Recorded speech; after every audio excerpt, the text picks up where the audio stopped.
బాగున్నారండి. కోనసీమ అనూష్ కిచెన్. మీరంతా ఏం చేస్తున్నారండి? ఈరోజు ఊరు వెళ్ళి వచ్చామండి. మా వారు పకోడీ తీసుకున్నారండి. మామూలు ఉల్లిపాయ పకోడీ కాకుండా మామూలుగా ఉల్లిపాయ లేకుండా పకోడీ వేస్తారు కదా, అదే పెసర పునుగులు కూర ఉండమన్నారు. అవి దొరకలేదని పకోడీ తీసుకుని పులుసు పెట్టమన్నారండి. చిన్నప్పుడు మామూలుగా ఇప్పుడు మామయ్య గారు కూతుర్లు ఉంటారు కదండి, మా అమ్మమ్మ ఇంటికి వెళ్తాం కదా, చింతలూరు నూకాలమ్మ తల్లి తీర్థం చాలా బాగా జరుగుతుందండి.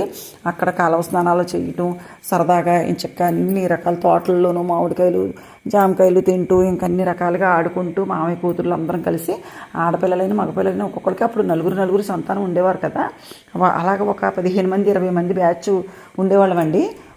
అప్పుడు కూడా అసలు పెద్ద పెద్ద గదులు ఇల్లులు ఏమీ కాదండి, పెద్ద ఇల్లు ఉండేది, తాటాకిల్లు పెద్ద ఇల్లు ఉండేది. ఎంచక్కాను దానిలోనే చిన్న గదులు 2-3 గదులు ఉండేవి. అందరూ అరుగు మీదే పడుకోవడం అన్నమాట.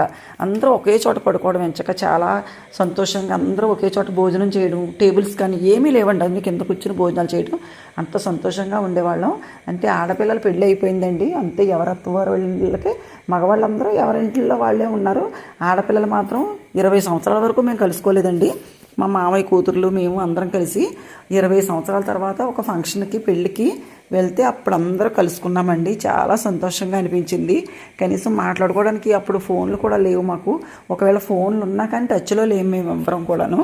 చిన్ననాటి జ్ఞాపకాలు అన్నీ గుర్తు చేసుకుని మనం ఎంచక్క చింతలూరులో కలుసుకునే వాళ్ళం కదా ఏమని, పిల్లలు అందరికీ కూడా అందరూ పిల్లలు కనేసి పెద్దవాళ్ళు ఎదిగిన తర్వాత ఇప్పుడు కలుసుకున్నాం. ఈ ఆడపిల్లలకైనా అంతే కదండి, పెళ్ళి ఎప్పుడైతే అయ్యిందో ఇంకా మనకి ఒక బాధ్యత వస్తుందన్నమాట. అత్తగారు మామగారు మన ఇంట్లో అందరూ పెద్ద ఉమ్మడి కుటుంబాలు ఉంటాయి, పెద్ద పెద్ద కుటుంబాలు, వీళ్ళందరినీ చూసుకోవడం, తర్వాత మన పిల్లలు మన భర్త అలాగన్నీ ఇంకా ఆడపిల్లకి బాధ్యతలు వచ్చేసి ఇంకా మనం చుట్టాలు మన బంధువులు ఇంటికి వెళ్ళాలి అలా ఏమనిపించదన్నమాట. మన పుట్టింటికి వచ్చామా వెళ్ళామా సెలవులకు వస్తున్నామా, భర్త పిల్ల సంసారం, మన అత్తగారు మామగారు వాళ్ళు కూడా ఉంటారు కదండి పెద్దవాళ్ళు, ఎక్కడికి పంపించడాలు అవి ఉండేవి కాదు కదా ఆ రోజుల్లో. అలాగా చాలా 20 సంవత్సరాల గ్యాప్ తర్వాత మేమందరం కూడా కలుసుకుని చాలా హ్యాపీగా ఉన్నామండి.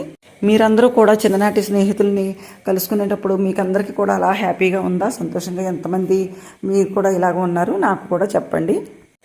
మళ్ళీ ఎప్పుడు కలుసుకుంటామా అని కూడా అనిపిస్తుందండి. మీకు కూడా అలాగే అనిపిస్తుందా? మళ్ళీ ఇంకొకసారి చూడాలని. ఇప్పుడైతే ఫోన్ నెంబర్స్ అవి ఉన్నాయి కాబట్టి కొంచెం పర్వాలేదు, టచ్లో ఉండొచ్చు, మాట్లాడుకోవచ్చు.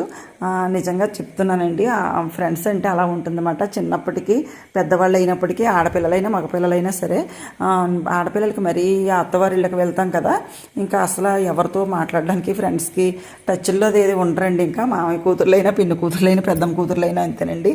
ఎవరైనా ఈ వీడియో మీకు నచ్చట్లయితే లైక్ చేయండి, షేర్ చేయండి.